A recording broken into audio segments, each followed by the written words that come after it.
What's poppin', you guys? Welcome back to my YouTube channel. It's YadinaYang with another video. How are you doing tonight? I hope you're doing well tonight. If not, I hope your night gets better. So today I'm back. I'm back with part 2 on things I would do differently if I had my apartment for the first time again. If you didn't see part 1, I highly recommend you go watch it. I'm gonna put the link below.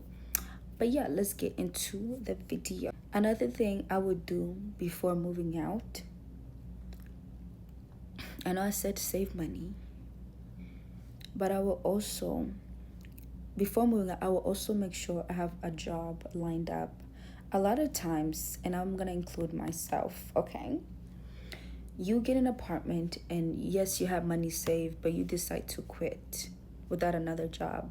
Don't do it. Even if it's like, I don't want you to stay in a toxic place, but I wouldn't recommend you leave just yet because, babes, like, especially in this economy, it's not a smart idea.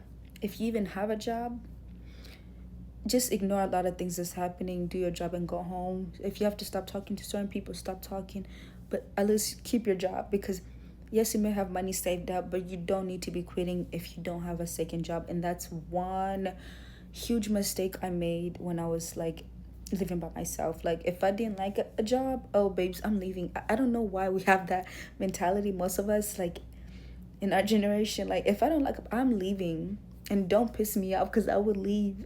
That's a bad habit, though. It's not good. If you're living by yourself, don't do that. Don't do it. It's not fun sleeping hot and cold because you're thinking about how you're gonna pay rent. You don't want to feel that. I do not wish that for anybody. So second thing I will also add is, before lending money to someone, remember, you live by yourself. Even if you live with a person, if someone asks you to borrow money, make sure this is a person that actually gives you money back, that gives you your money back, and you don't have to keep repeatedly asking them for the money.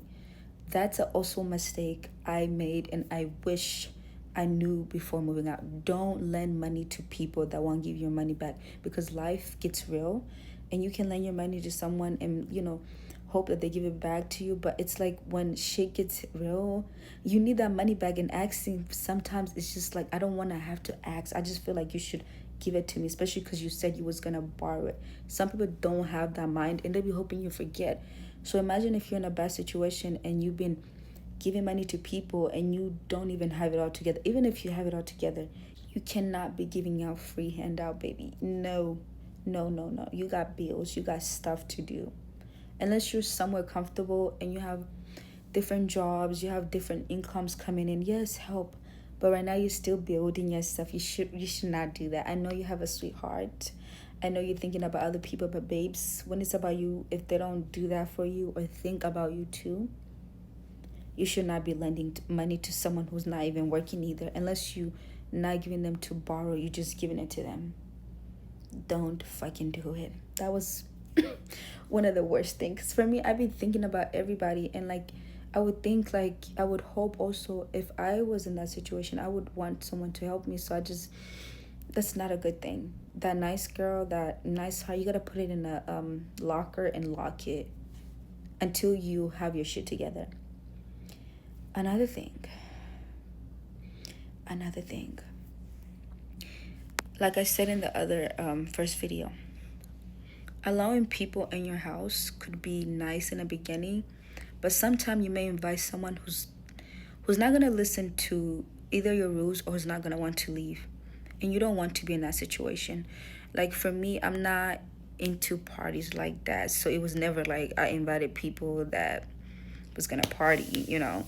But sometimes a lot of people, because they're just like, yeah, you can come spend a night at my place.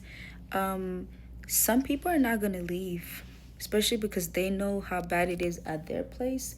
If they found your place comfortable, make sure this person knows when to leave, or you make a rule like you gotta go, or you gotta be strict about it. Excuse me. You gotta be strict about what time you gotta go to bed, because some people do not know when to leave. I think that's why I would rather go visit someone, because I know when to leave. Some people are gonna stay. They're gonna think Somehow slowly they kind of actually move into your house without you knowing. I didn't have that situation, but I know someone who had that situation. Don't be inviting them to spend a night too much. Unless this is a friend, even friends, don't do it. Like sometimes, but never stay, never make them too comfortable. Some people just don't understand when to go home. I don't know why. Go home. Go home. Also, make sure you really do divide your bills, and make sure you have like maybe like envelopes or something you put your money in, for those type of bills, different bills, because most of the time situations happen, or your change, blah blah blah, and then to the point sometimes you have no money for groceries, you have no money for gas. So make sure you really really work, play smart with how you use your money. If you don't, I wish I can hold your hand. If you don't do that, you're gonna be fucked. You're gonna be fucked, and you don't want to do that. You don't want to be in that situation where you don't have money for gas, you don't have money for food, all you have money is to pay rent. That is not good. Lastly, what I would also like to talk about, I have another thing I think. Make sure the job you're working pays you more than enough, because living paycheck to paycheck should be illegal. The way in this economy you will live paycheck to paycheck, you won't even enjoy living by yourself because you're living to work. You're living there to work, not even to live there. Isn't that sickening? Like, is that not something that should be studied? Why are we living to pay for the place we live? We don't even live there to enjoy it. What I would tell you is get a good job, that you're not even overworking, but you're working, but you also enjoy your house. Because there was days like I didn't even want to go out because I'm like, I don't even live in this house, I'm always freaking working. Like, what the is going on? God, do you love me? But then it's like, it's me who put me in this situation. I have to be responsible, I have to take responsibility, and I can't go back to mommy's house and cry about it. I gotta shut up and suck it up and find a way to fix this situation. So make sure you're working at a good job that you actually like, and make sure you do other gigs if that first income you're making isn't really enough, because to be really living paycheck to paycheck, it should be illegal. What the hell? But yeah, anyway, I hope these tips were helpful. If they were helpful, I can't speak. If they were helpful, subscribe and like, comment. But yeah, make sure you're really taking care of yourself, and make sure you're being gentle to yourself, especially if it's your first time, even your second time or third time. Be fucking gentle to yourself, because you know what's actually going on. Don't be so hard on yourself, especially if you're trying. As long as you're trying, that's even better.